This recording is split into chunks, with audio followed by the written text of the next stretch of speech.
High Level is a full CRM and marketing platform, and I've used some of the best in the SaaS industry.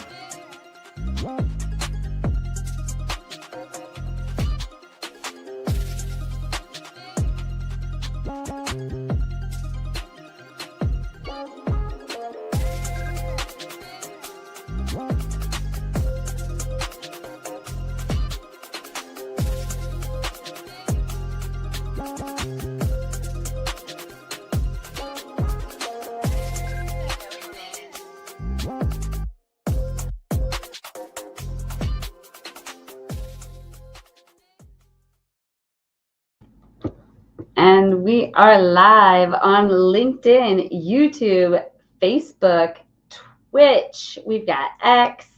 It's Revening's Wednesday. Welcome to Wednesday Revenue Party, people. We've got our hot topics and our hot guests that we're going to be getting into. And of course, if you're in the comments, let us know, or if you're lurking here on the show, let us know by leaving a comment. We've got Dean here. What's up, Dean? It's been a while. Hope you're doing well. He's the potato guy. Share your potato story if you're up for it, Dean. We'd love to put it in the comments for everyone to hear. And everyone else, just let us know, where are you tuning in from? What is it that you do? We want to make this conversation relevant for you. We've got two really great guests and some awesome topics. So let's get into it. But, before we do, I've got to mention a few things. We've got High Level, of course. We are white labeling it here at Revening. And so we've got app.revening.com, but really it's High Level under the hood, an agency, CRM, and marketing automation platform. Literally only $97 a month, and you get 3 accounts with it, with all the bells and whistles. You can set your clients up and yourself up. We use it ourselves with marketing automation. You have email, you've got text message, everything that you need to set your marketing team up with success, as well as your sales team with CRM. Anyway, I digress. Let's see. Hey, Marissa, she is in the comments. You can scan that QR code if you want to try it out for 30 days, and you don't have to be an agency. You could just be curious and want, a budget-friendly CRM and marketing automation platform. I think Dean and Marissa have both used it on app.revening.com, who are here in the chat, which that is awesome. I need to follow up with both of you about that. But anyway, yeah, let me mention another one. We've got StreamYard, which is what we're streaming from tonight.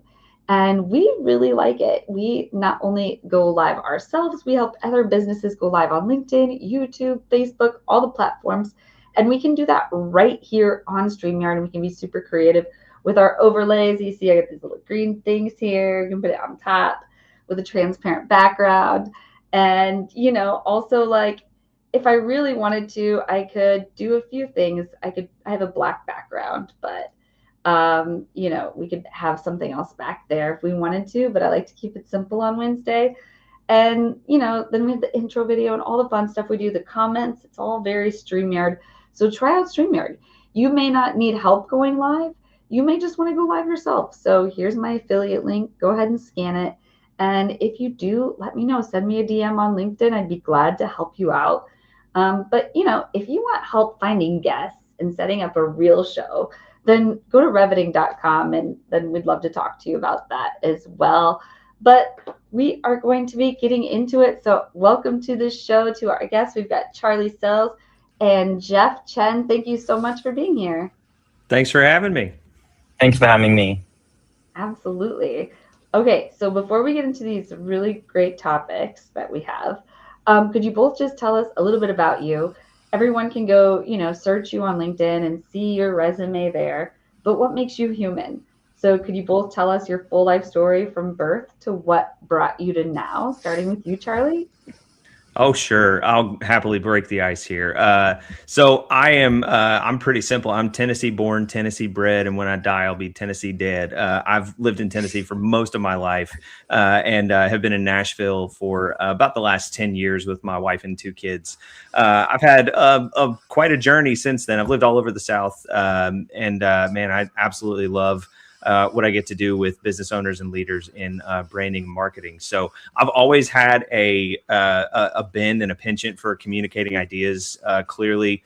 I can remember being in like the 2nd or 3rd grade, getting up on stage, feeling almost no nervousness at all, and absolutely loving, just conveying information in creative and new ways. And so that kind of followed me throughout life.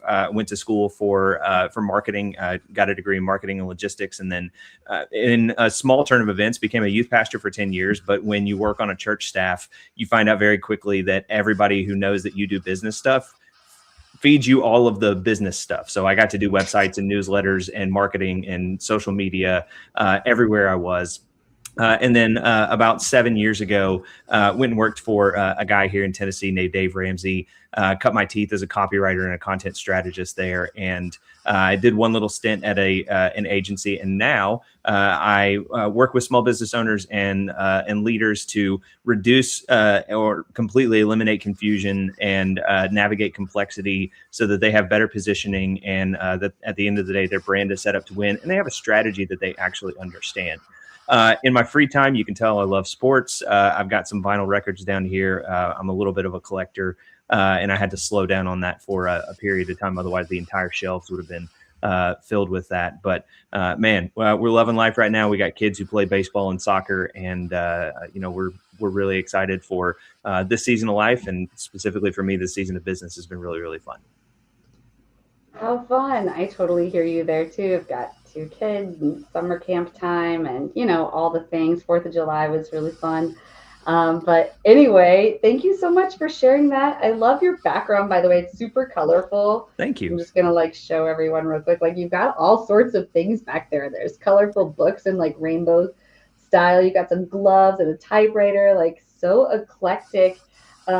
Super interesting. Lots of stories there to be told, I'm sure. I would love to say that I'm responsible for it, but I just collect all the stuff and I let my wife put it in a presentable way. So she gets all of the decorating credit.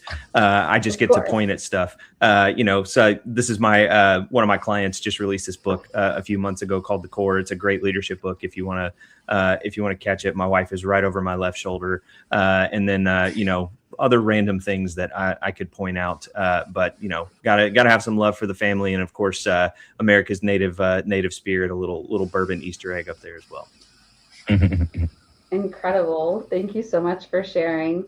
And let's move over to you, Jeff. I'm going to put the 2-minute clock up. Could you fill that space and tell us your full life story? Yeah. Oh, tough act to follow. Charlie did a perfect 2 minutes. So I'm originally born in Taiwan. And then my family moved to Hong Kong, studied high school there. And then I did university BA in animation production in London. And then after that, I moved back to Hong Kong and then did a master's in journalism. And I did that 2 years. And then the second year, I started also doing an MFA in game and interactive design in Savannah College of Art and Design. So I would literally be in the morning, doing game design, interactive system, information architecture stuff, during the day. And then in the afternoon, go and film the protests for Bloomberg, South China Morning Post, Al Jazeera, and then getting tear gas. Fun times. And then after that, I went and started working so at the same time, I was freelancing as well. A lot of journalism work and video production. And then I went to work in the creative agency. working with like multinational brands like HSBC, Disney, Chanel, like of those. And then back in like early 2020, we decided to move back to the UK. So I'm based in London now. And then I started my business, Odyssey Film, working with brands, telling their stories. And then in 2023, I decided to do a course at Oxford, artificial intelligence course. And, that back then there was only like kind of chat GPT that was like talk of the town, right? Like, Will Smith eating spaghetti is still like, wasn't very good.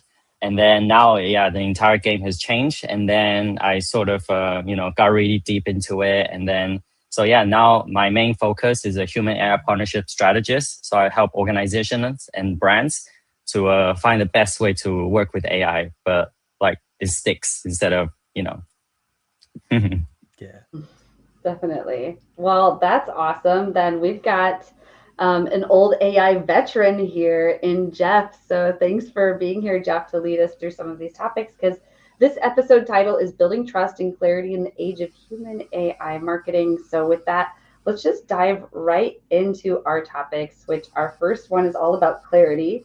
Charlie, you are running a company that's all about clarity. But clarity as a discipline, not a destination. Can you kick us off on that, Charlie? Oh, absolutely. Yeah, this is what I love to talk about all day long.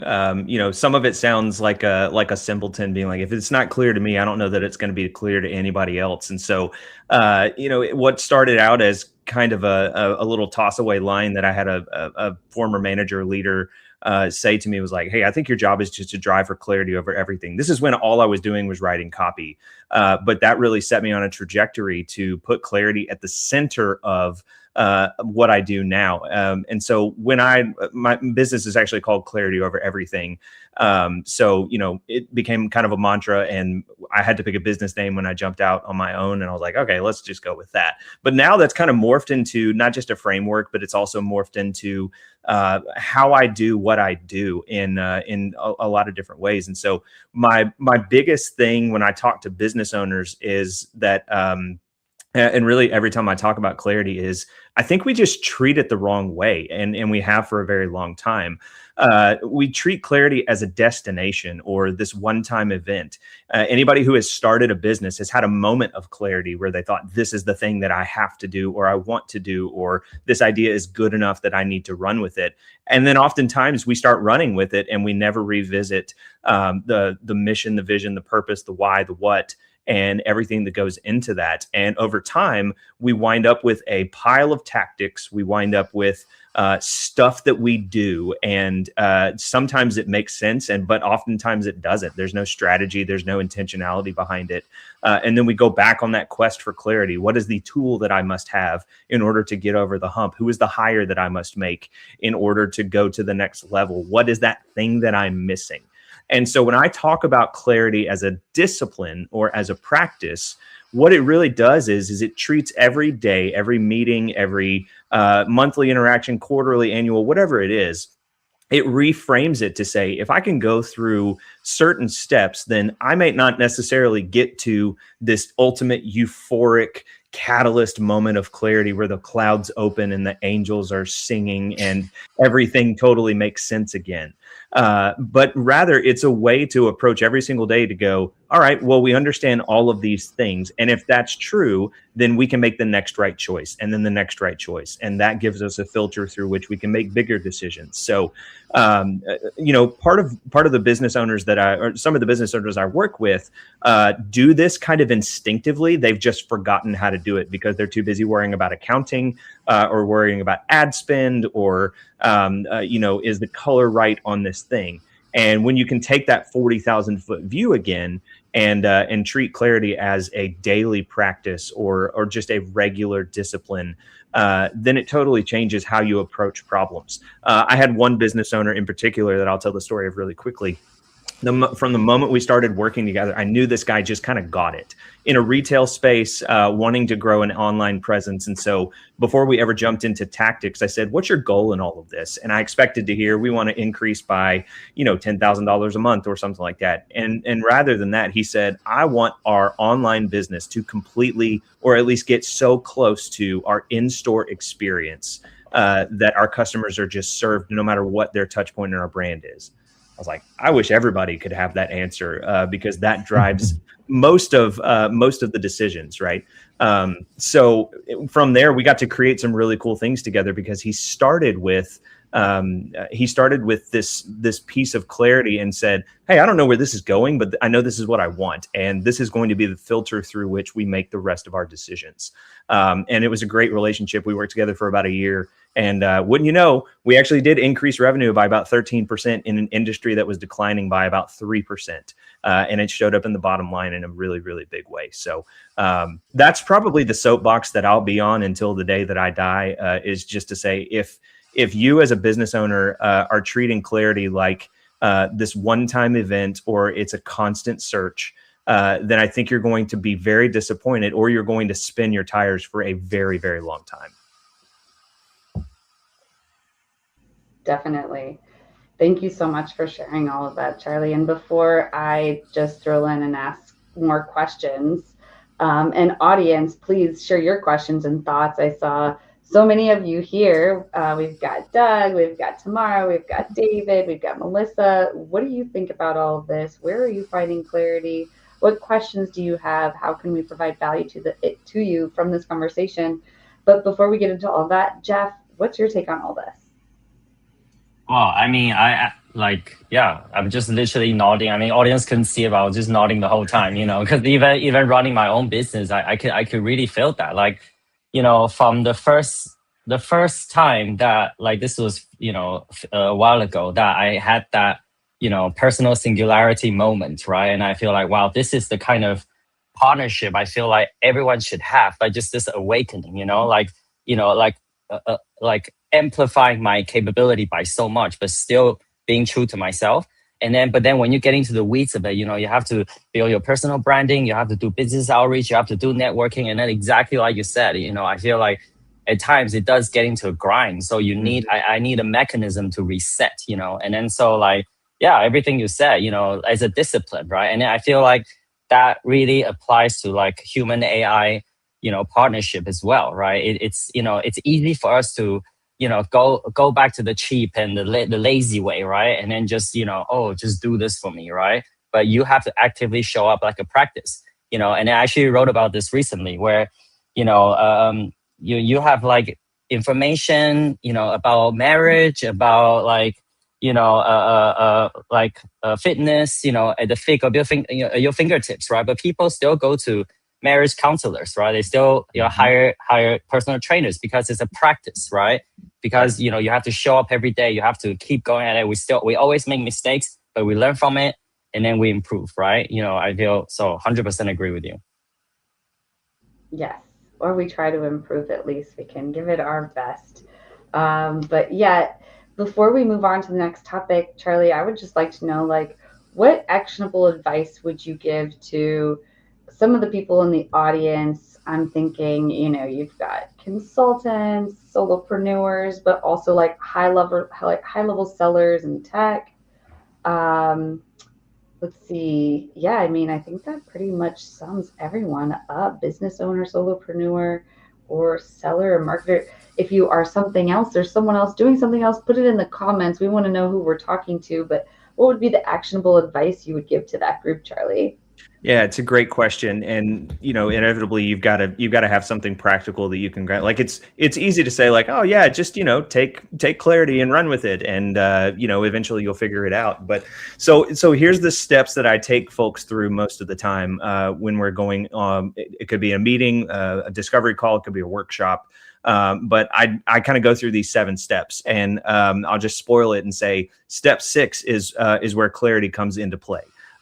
So we always start with curiosity, and I know that's going to be one of our topics here in a minute, and I won't expound on that. But if you're not curious about your brand, or you can't remember the last time that you asked questions about what you do, then it's time to start there again. Once you get into a mode of curiosity, it's going to open you up to answering the next few things. The next one is context. What is the context that we're in right now? Can we make sure that we are operating within our parameters? Or rather, can we make sure that we understand all the other goals, all of the other priorities, everything else that's going on right now? And then after that, you've got to look for 3 specific things. The first is, are we being consistent everywhere? That's how brands win. That's how businesses win. Can we make sure that everything is talking in sync? Are we in concert with one another? The second one of those is, are we being concise? And this is so hard for people, especially in today's content world, because we want to just put everything out there. But sometimes less is more. Oftentimes less is more. The third thing is, are we being competitive? Are we leaning into our competitive advantages, or are we just trying to copy all of our competitors? Once you have all 5 of those things, then you should come to a point of clarity, or a moment of clarity, where you can say, now that we understand all of that, does everyone understand what we're doing? And does everyone understand that it doesn't require consensus to move forward? It just requires alignment. The 7th step after that is to go make stuff, go test stuff, go do stuff, because that's the only way you're going to validate things. I think you can go through all of those. If you just started with curiosity, like if you just took 20 minutes tomorrow and started asking questions about your website, about your social media, about your emails, digging into the numbers, finding out where some of those points of truth are, I think it would radically change the next 5 decisions that you make in your business. Great advice. Thank you so much for sharing that. Well, we better move into the next topic. But before we do, I just want to invite the audience that if you have any comments, you have any questions on what we just covered, please still put them in the chat. We'll pull them up on the screen and we will still get to them. But let's move into our second topic, which is Jeff's topic. And it's the gift of curiosity in sales, marketing, and brand building. Can you kick us off, Jeff? So I think going through this, like, using everything with AI, like now everywhere. And then the most important thing is showing up, right? It's like staying true to yourself. Because I think the most interesting thing that AI differs from all the previous technology, right, is this relational aspect, right? So I like to use the analogy of a knife and a chef. So imagine a really good Michelin star chef, right? Can probably outperform a novice chef with a pretty crappy knife, right? But the knife doesn't care, right? The knife just carries its physical properties. But now with the AI, the knife can care, right? So, imagine a chef really knows the context, the knife, knows the chef very well, and then they have a good collaborative working relationship. And then maybe instead of just chopping onions fast on an assembly line, now they can work together and do things that each other couldn't do, and then amplify each other's capability and create some kind of onion sculpture that's both delicious and meaningful, right? So so one side, this technology, whether it's specific narrow use AI or LLMs, or whether you're just opening, say, Claude.ai on the browser, or using it in core code, building full agentic architecture. I think that's just kind of system design, right? But it's actually the more important part is how you show up as a human. And then so this applies to everything from personal branding to sales to marketing. So there are MIT, for example, they have a thing called iceberg index. So they look at a variety of jobs and then they break them down into tasks. So every single job have multiple tasks, right? And certain things can be automated, and then some things just cannot, right? And then so the ones that cannot, this comes from another research paper, right? They categorize as a strong bundle and weak bundle, right? So the strong ones are the ones that, where the human judgment and then taste, right, is significant to the output, right? So those things, you can speed it up to a certain degree, but that last bit, it always requires human iteration, So I think that's really important. And then one of the first things that I learned from, start working in a creative agency, right? So I'll tell a little story. So that was my first day on the job, and I had to go through this massive art archive, right? This is a business been around for decades, and I had to go through a ton of material, like hundreds of gigabytes worth of stuff, and then I edit like 5 videos. And then I, spent my day doing it. And then I made one video, really try to refine it, and then in the end of the day, my boss came in and he was like, Jeff, how many videos have you done? You show me. And I was like, I've done one. He was like, you only done one? and then I was like, yeah, because I want to like make it really nice, really good. And then he was like, okay, Jeff, listen to this, right?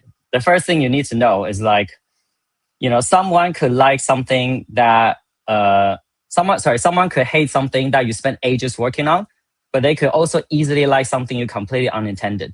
So the most important thing is create a feedback loop, right? That's the first thing you do. That's why whenever you have an idea, you write it down, you draw a sketch, and then that's the feedback loop with yourself, right? So whether it's, sales or marketing or branding, right? This is what you're doing. And then you feedback loop with your colleague, and then with your boss, and then with your clients, right? Etc. So now we have AI add into this loop. And then imagine you compounding with AI, and then your organization compounding with AI in the right way, right? Where this is set up properly, and then and then so I think, yeah, I mean, that's kind of the future where it's going. I think, everyone will have their own AI assistant set up properly. And then you have departmental AI that will understand the context of department. And then organizations will have their organizational AI that knows their mission, their value, and then they can all kind of, talk to each other, work with each other, and do what each other is best at. So I think that's an important thing to keep in mind of. And then the rest of it is just building systems. That's incredible. I love all of that. I mean, maybe we should back up and go back to, what did you call it? The iceberg complex? Iceberg Index. It's by Iceberg MIT. Index, MIT. Yes. So, I mean, I'm just imagining an iceberg, and like people are using AI to skip straight to the tip, and then like the polished post and the clean caption and the smooth paragraph, exactly. Like no mess, no draft, no version 4, like you deleted at midnight. So like, yeah, can you just kind of describe that iceberg a little bit more? That was really interesting. Yeah, I think what you're saying is exactly right. So like, for example, I work in video production, right? So for example, one of the earliest shoots, it was for this like big, finance forum thing in Four Seasons, and then we're interviewed like some top CEOs. And so, I was obviously very junior at the time, right? And then one thing that the director told me was like, like the first thing that we do is we call it faffing around, right? So you basically you take your time, and then you set up the tripod, the position, and then you block the light spot, you try to, all of that kind of very mundane, you have to be done stuff, right? And then so that gets you to about like kind of 70, 80% of the setup. But then the final bit, right, which is the actual fun bit, like, well, you have a stand-in first, right? To then kind of get the position, all that, and then only until the last like 95%, like the fun part, right? That's when the really creativity, the difference that comes in, right? So I think this is what, with the right setup, that can help you do, but you still have to show off with that last bit, but that's the fun bit, right? So, for example, I work with a gallery, right? So, like the head of communication, used to have to spend like, I don't know, like 2-3 days just doing social media stuff, writing posts, and then research, and then publish, and then tailor to every single platform. But now with the right setup, she can spend like 1 day, and then the rest of the time she can go talk to more artists, go to more gallery shows, go to exhibitions, and do the humans thing, be more human, right?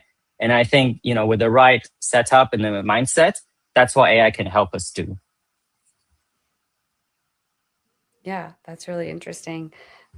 Just really curious, before we transition, Charlie, did you have any thoughts on any of this?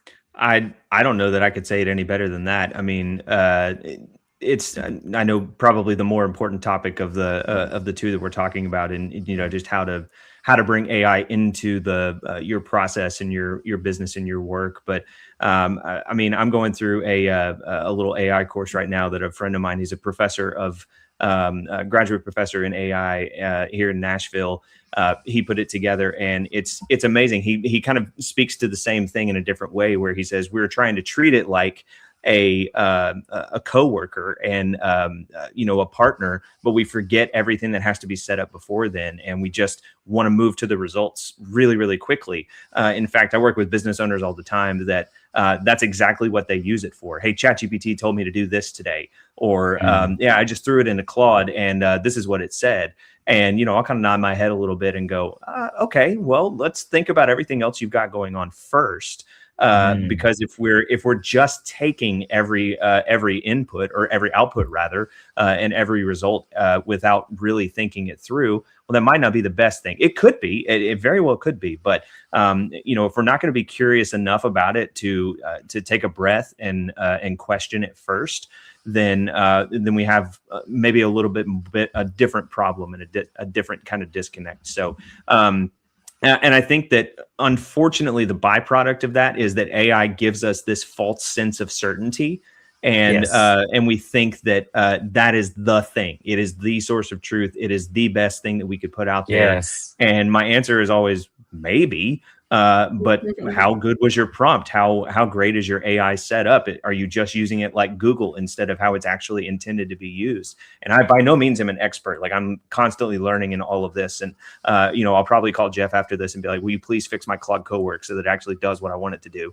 But I mean, that's just kind of the reality. And I hate to say it this way, but like, I feel like we have traded off so much in our businesses and in the ways that we do things just for the sake of expediency or, deeper output. And by the way, based on whichever model you use, if you're using deep research or, some of the Fable things and all of that, that doesn't necessarily mean it's going to be better. It may just take longer to spit out the same result. And so, again, we're all kind of learning this as we go. But I would harken back to that idea that, like, curiosity is still one of the driving forces, if not the driving force, for innovation and iteration, and being more competitive in your space at the end of the day. Yeah, absolutely. Yeah. I think to sum up both of these topics, because we have to move to break and then our third topic. But first topic, I mean, clarity sort of gets you in the room, but curiosity keeps you interesting once you're there. But we'll be back to talk about the part everyone skips, and that's using AI without losing either one of those things, clarity or being interesting. But we'll talk more about that right after this break. At Reviting, we help B2B founders, executives, brands turn their live streaming into a real revenue channel. One live stream turns into a podcast. It turns into a social clip. It turns into email content like a newsletter and actual sales conversations. You get to have a lot of conversations with people when you have a podcast or a live stream like this.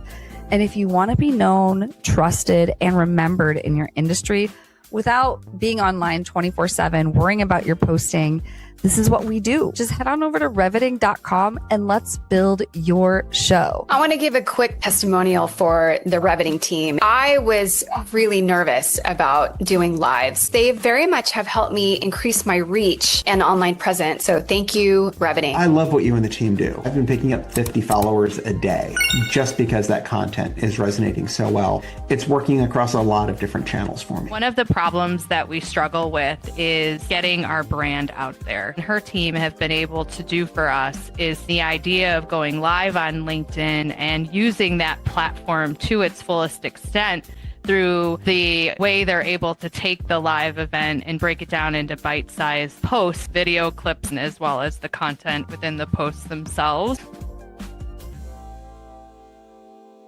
The Guru of the Week. Ooh, ooh. The Guru of the Week. Ooh, ooh. At Reviting, we help B2B.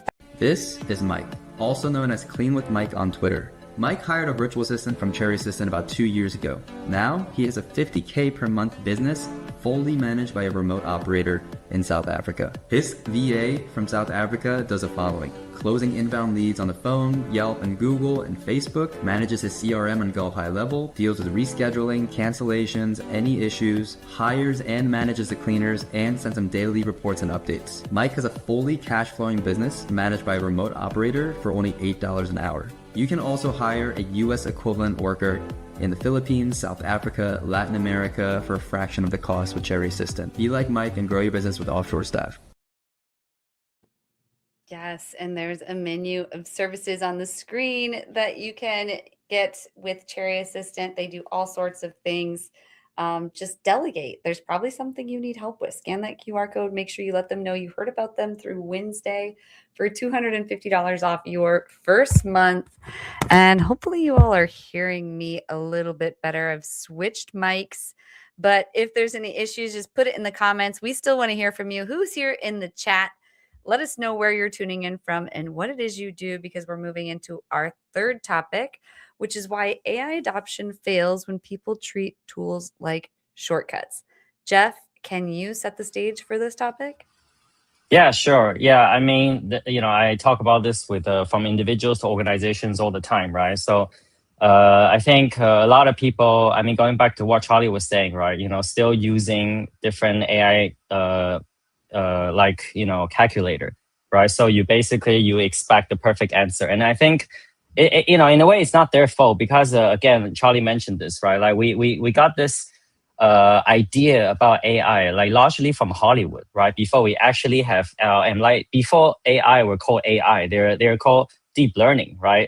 Big data, right? So machine learning, so it's kind of computers doing math things still, but just a more larger level, right? When the number gets so intense, and then they can start doing incredible things, but in the end of the day, it's still math and calculation, But then, and then you look at from like 2001 Space Odyssey, how, to like Hitchhiker's Guide to the Galaxy, right? Like number 42, right? We expect the AIs to be this all-knowing machines. And then because they are processing such a large amount of data, and then it does feel like they know everything, but that's not true because AI, these transformer-based large language models, they learn from humans. They learn from how we interact, how we talk.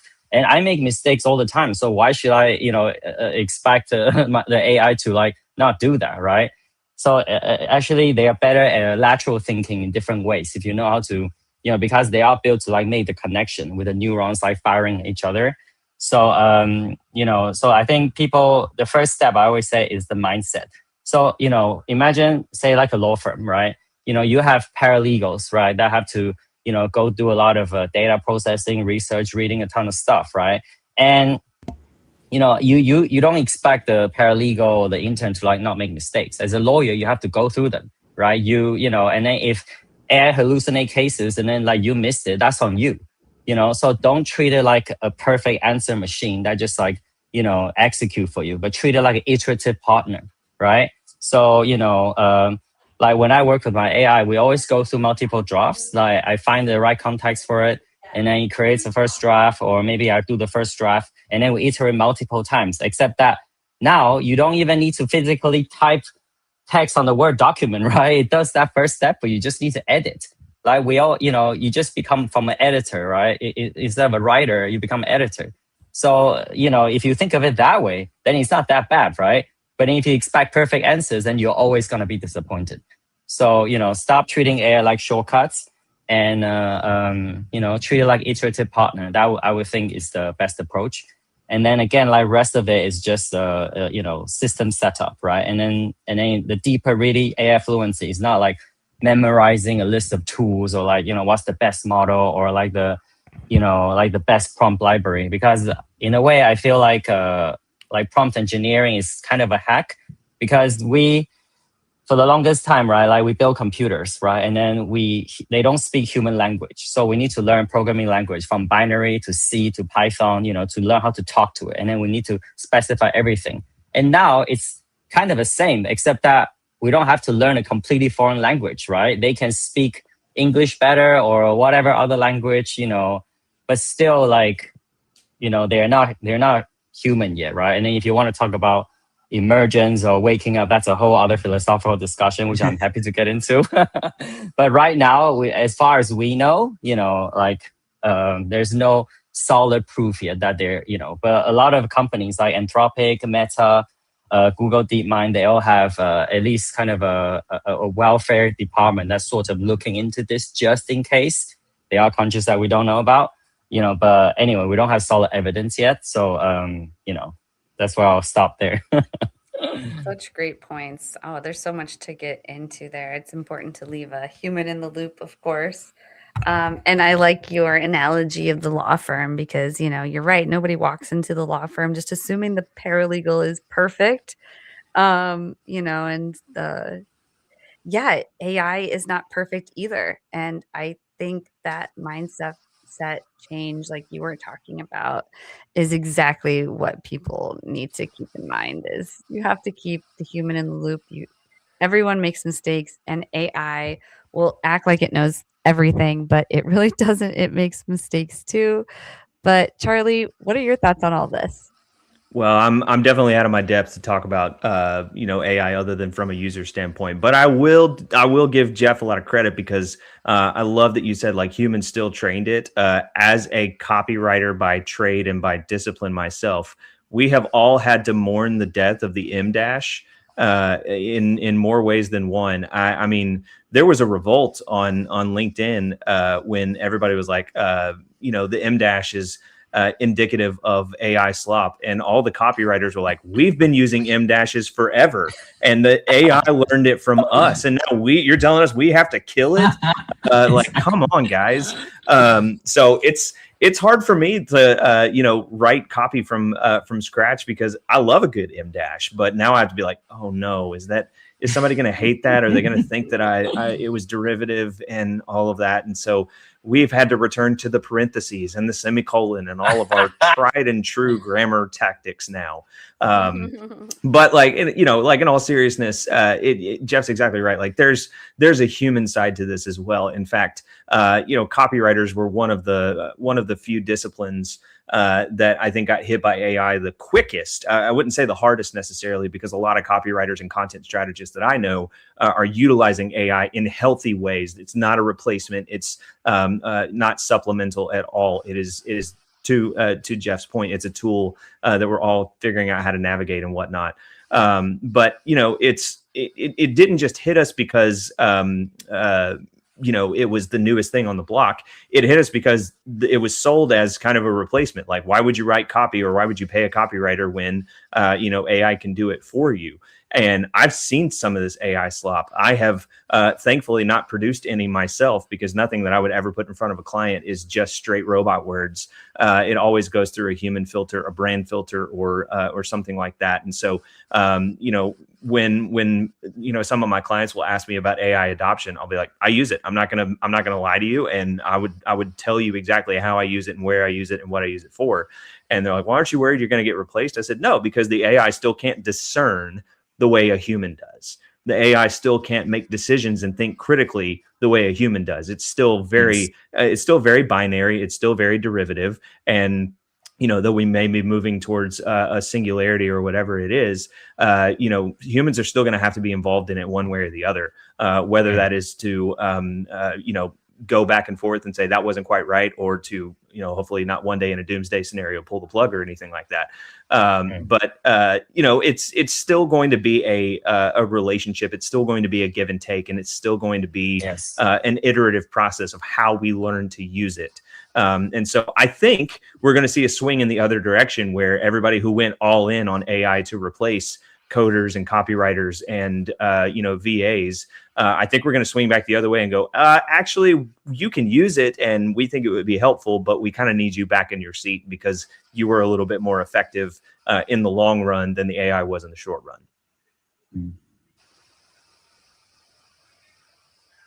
Definitely. Well, I think we've, gone through this topic, but to sort of wrap it up, what are the actionable tips you would give, Jeff, to anyone watching? I mean, again, it's sort of like solopreneurs, business owners, people in sales, when it comes to just reevaluating their use of AI. and before they scale it, or maybe they've already scaled it. What are those things they should think about, and like what are those simple steps they can take? Yeah, I mean, I think again, I think the main thing is just the human showing up, right? So I think in the future, right, a lot of the execution, especially tasks that can be perfectly wrapped into a loop, things that for example, I mean everything we do is a loop, right? Like you write a piece of content and then you publish it, and then someone interested in there book a call, and then you close the sale. That can be a loop, right? Mhm. So but then so the question is how much the human judgment is required. But things like, for example, submitting your tax, right, or like say put your receipts, right, for your accountant, right, like that process of submitting that, right, that can be that doesn't require too much human judgment, right? Right. Right. So the key is understanding the difference between what tasks can be safely automated, but it doesn't mean like you just build the system, you take it home, and then it's not like you buy a computer, you unwrap it, and then it works, right? So the safer way to build like an agentic architecture, I would like to use the flying, exactly, like for an airline as an example. So why is it flying is so much safer than like driving a car? It's not because the engineers like that build planes are so much smarter, right? It's because every time a plane goes down, or even if it nearly missed each other, it didn't actually go down, but we will do vigorous investigation on what went wrong, what possibly would have happened, could have happened, and then we build fail safe one after another.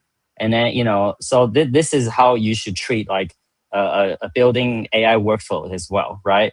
Like even say starting a company, right? Like you're a founder, you assemble a team, you buy the tools, you buy the softwares, right? You don't walk away on day one, right?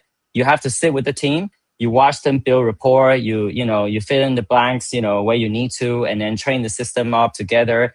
And then only maybe, when they're done enough work cycles, and then you take a step back, and then you still watch them, and then you watch them work, and then maybe literally after a few more work cycles, they seem like they're okay, and then you go and build the next business, right? So treat it the same way. You have to babysit it for a while instead of just like unwrap it and then use it, right? So, and then I think, so after we kind of figuring out the things that can safely be automated, and then we applied that, and then execution, a lot of that's going to be done. Then it's going to be about agency. So people that understand, they can ask questions, right? So a lot of, some jobs where this is a necessity, right? For example, investigators, journalists, researchers, analysts, they're a big part of their job is like asking questions already. That's built in. But I think that is going to be a more and more important skill, as we continue to go down this path, so at every step of the way, right? Even literally just giving Claude Code like a permission to do this, right? But really understanding what you're giving permission to instead of just like,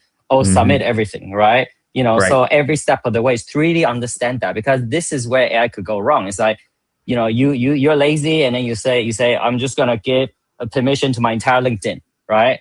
And then, then it could get into a spiral, or you say, okay, you build a system to book airlines for your travel, but then you didn't specify like, you say comfortable, but AI doesn't know comfortable means first class for you, or like, economy, right? And then you end up buying everything in first class, and then just use up all your, your bank account, right? So, right. But then that's on the human, right? That didn't apply enough critical thinking to like think about things that might go wrong, right? So that's what I would recommend. So the future would be about people that can, ask the right questions, interrogate everything, and then find the right context for the AI to process, and then iterate with it. So I guess starts there would be what I would recommend. Awesome. Well, thank you for sharing that recommendation. Let's dive into our fourth topic, which is, let's see if the producer can pull it up on the screen. Oh, yes, building your personal brand. Charlie, this is your topic. Could you kick us off on it? Oh man, how long do we have? I've worked at companies where this was the buzzword. How's your personal brand? Focus on your personal brand. You wrecked your personal brand. It's one of those things that we live in that world where that's currency in a lot of ways. It's one of those things that I think has to be contextualized as well, and has to be rooted in your goals. So for example, if you have ambitions of being a thought leader, or you want to be in, media, or all over social media, going for, views, likes, impressions, comments, shares, subscribers, the whole nine. That's a very different thing than I work at this company and I want to make sure that everybody knows that I am approachable and I can be a trusted, valuable resource. So, and it's everything in between, right? Sometimes it's like how I do the work I do. Do I constantly deliver on time or not? Some of those intangible things. How do I communicate verbally and non-verbally? I think a lot of stock has been put into the written word, the captions, the videos, the content that we put out. And, again, not a bad thing necessarily, but, I think that overshadows a lot of other aspects of your personal brand. I heard somebody one time say that, your personal brand is really what people say when you're not in the room. And to some, that sounds really scary, where you're just like, oh, I hope everybody's, saying nice things about me or whatever. But, it's really about what follows you and in some ways what precedes you. We all love to get that call where somebody says, hey, so-and-so recommended you, and I'm absolutely excited to hear more about what you do. There's also other times where you can tell like somebody is vetting you in a very, very specific way, where you're getting 30 more questions than you typically would because, somebody's trying to figure out if you're the real deal or not. I think we've all gotten those cold DMs and those Zoom calls that turn into sales calls really quickly. We're just like, oh, this went a very different way than I thought it was going to. So what I would say is, when you set out to build a personal brand, I think it's a lot of ways that you build a regular brand. You've got to be consistent everywhere. We can all point to a story of a celebrity who was one way on TV and a different way behind the scenes. And eventually, when it comes to light, it totally wrecks them. The same is true with you and your work environment. The same is true with you and your family and you and your friends. If something is off or if something is inconsistent, that is a real surefire way to tank your personal brand. I think it starts with consistency. Can I be a person of integrity, and can I make sure that I am the same everywhere that I go?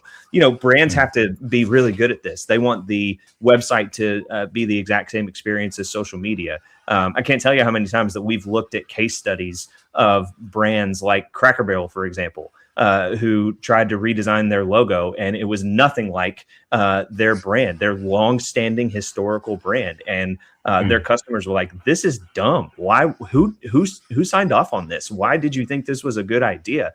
It's because somewhere along the way, somebody said, "You know what? I think our brand should go in a different direction," without ever considering their history, their authority, and the kind of brand equity they already had. So, we can all take cautionary tales from, personal, people who have flamed out and businesses that have made really dumb decisions in that regard, where consistency is there. I would say the other part of consistency is if you are waiting around just for somebody to discover you and you're not putting yourself out there, that's kind of on you. If you want to build a personal brand, you got to show up. You got to send the request. You got to, put an email out there. You've got to shake hands at a networking event. It's about more than just like, I feel good about what I'm putting out into the world. You actually have to put it out into the world. I think that's a big key that a lot of people miss as well, to think my website's awesome and you send no traffic to it. Or, my social media editor created this amazing reel the other day and nobody gets to see it because you have no followers and you're not trying to actively grow a channel. So anyways, I think personal brand has way too many layers for us to get into it. But if you can start being consistent everywhere, that's a step that you could take, probably the most important step that you can take to finding some success and some momentum in how you're building a personal brand. Such a great point. And consistency is the hardest part because you just have to keep showing up. And I always, I feel like a lot of the time people think building a personal brand is, picking font and colors. And that's really not what it is. It's figuring out what you actually think and saying it consistently. Like, what do you want to be known for? And how do you talk about that 1,000 different ways? Yep. And, that's the part I think people skip. They want the brand before they've done really the thinking. And you have to really And sometimes it's hard, when you are especially employed by someone else, because, you got to think about like, what do you want to be known for? Well, what can you be known for Yeah. sometimes? Yeah. When you're a founder, it's a lot easier in Yeah. terms of figuring out what you want to be known for. But would love to hear in the comments from folks like, what do you want to be known for, or is that tough for you to come up with? But you can't brand a blank. You got to have something. And the founders who are actually, out there building something real and are the ones that treat their brand like an ongoing, argument that they're making with the world. They're not afraid to make enemies. They're just saying what they believe, not a logo, not like some like finished Canva ad looking image, not like some AI image, which I'm guilty of too. But it cannot tell you what you believe. Like you have to still share the parts of you that people actually connect with, which is part of the reason we do the full life story at the beginning of WinsDay. We want to know the real you. Because people connect with people, not brands. But I want to hear Jeff's perspective on all of this. Yeah, I mean, I absolutely agree with what both of you just said. And then I think, like this kind of goes back to like, a lot of, platforms or people having problem with like the stuff that AI generated, right? But then they, if you really set it up the right way, right, it can really sound just like you, but like you have to show up, right? And then add your part. And then so what they can detect is only when people that don't show up, they just want to, give the quickest answer. And then that's what they can detect. That's why we go back to the M dash or however ChatGPT sounds like, robotic, whatever, that's the things that they can detect, right? And then also like, on the other hand, like a lot of people ask me, they're like, oh, I don't know what to write about, for my personal brand or whatever. And then they look at the posts that other people did and then they try to say it in their own voice. But then I'm like, how can you not think of anything to say? Because every single individual, like, from your parents, like, where you're from, where you go to school, every book you read, every show you went to, every job you did, wherever you move, travel, like all of that is a unique experience. It's unique to yourself, individual. Nobody else has that. So, this is why you have to show up and bring it with the AI to help you amplify that. But you have that. The AI, no matter how good they are, they never live their life. Even if you have like world models, which is like, robots, but then they still going to live an experience that's completely different from humans. They're not, bioorganic. They don't experience, things that we do. Maybe in the future, they can experience emotion in their own way, but it's still never going to be the same as humans, right? And then we all have our own lives. So bring that. What do you care about? Like whatever it is, you don't have to, not everyone has to be like building $1 billion business, but like maybe you care about gardening, right? And then you just want to give the world like the best gardening tricks. Like talk about that, something that makes your heart sing, right? And I think that just try to always bring substance and then bring that what you care about. So then no matter how many 30, 50 questions someone asks you, you can talk about it all day because you love that, right? Yep. 100%. Yeah. Thanks for sharing your perspective, Jeff. And we've got Marissa in the comments saying sometimes discovering your brand is difficult because you're still learning what makes you thrive, not necessarily what makes what your favorite topic is. And I completely agree. And I just say, throw something out there, messy action. But I digress. We only have 1 minute left technically, so we might go a little bit over. But I want to give Charlie a chance to close us out on this topic with any actionable advice that he would give to the listeners. I think Marissa hit it on the head. It's not necessarily about making it perfect all the time, because you are going to change and evolve. You should, and your personal brand is going to change and evolve. The things that you like or how you say things. It is still an iterative process, and so. And I love what Jeff said too, like, finding something that you really enjoy and making that your thing for a little while, just getting the reps in. That's, you can always translate, your comfort and focus to a different topic or a different way of presenting ideas. It doesn't have to just be one way all the time. In fact, when I first started going on podcasts, I was like, I have no idea how this is going to go. And how I do it now is totally different than how I started out, which it should be. Definitely. Well, let's move on into our Guru of the Week segment. We've got a quick video on that. It's coming at you any minute now. The Guru of the Week. Ooh, ooh. The Guru of the Week. Ooh, ooh. Awesome. Thank you to our amazing producer. We want to know who your guru of the week is, who walks the walk and talks the talk on LinkedIn. We just spent the last hour being inspired by both of you. So, who inspires you on LinkedIn that we can tag in the comments and go follow? Jeff, how about you? Jean Pierre. Actually, I don't know how to say his name. But do I have to say his full name, or can we share that? Yeah, maybe you can just tag him in the comments yourself if you can pull up LinkedIn on another tab. Yeah, so he has been showing up consistently with like high quality content. So it's a Jean-Pierre Mugenga. I'm just butchering right now, sorry. But yeah, he's very, it's like a deep thinker, and then really good on just like broad topics on the industry as a whole, and then on kind of the latest big meta events happening to AI and like geopolitics and things like that.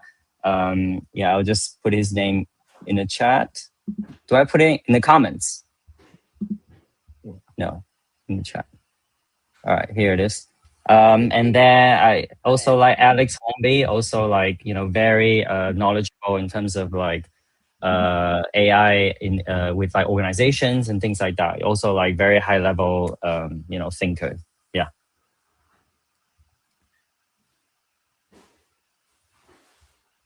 Alex. Oh, looks like several people found him. Okay. There you go. And how about you, Charlie? Who's your guru of the week? Oh, I got to give a shout out to my friend. I'd be remiss if I didn't. He helped me with my original logo and brand design. His name is Mark Daniel, and if you look for him on LinkedIn, he's actually got a little camera emoji after Daniel. It's a dead giveaway that's who he is. But he runs Radius Design Studio. One of the things I love about how he approaches LinkedIn content is he'll explain the why behind a lot of design choices, but he'll also expound on different ideas. My favorite post of his, there he is. He's my man. I love Mark. One of the things he did was like how to choose the right file type for your website, like the difference between an SVG, a PNG, and a JPEG, which I did not know there was a tremendous difference between all three. I just export whatever Canva tells me to most of the time. Designers are going to hate me for saying that, and I'm fully aware of it. But I absolutely love the way that he approaches design. His portfolio is fantastic, and he's a great follow on LinkedIn as well. That's incredible. Thank you so much, both of you, for sharing your gurus of the week. And just before we go, we want to know a little bit more about both of you, who it is you serve, how you serve them, and if they could be served by you, how do they reach you? Jeff? Yes. So my website for AI work is personalsingularity.ai. And I will recommend start with a diagnostic. It's very short, only 5 questions, 2 minutes. And then if you leave your email, you will get a free quick start guide.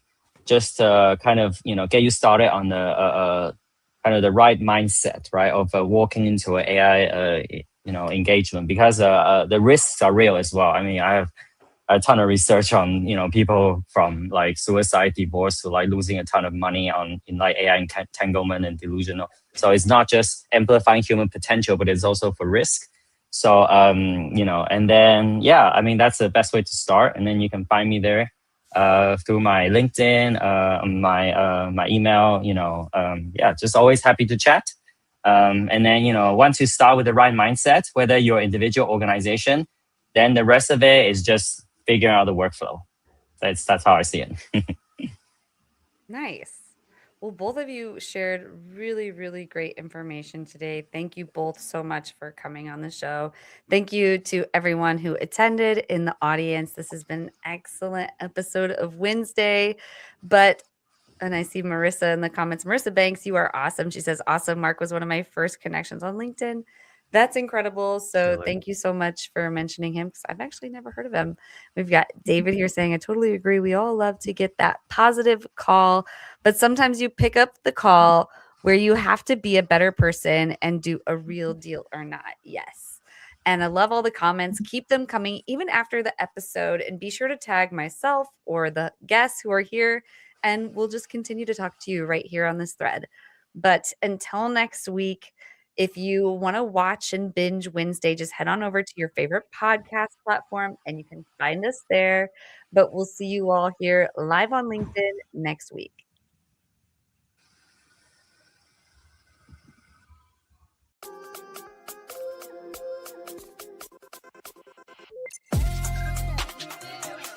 Bye.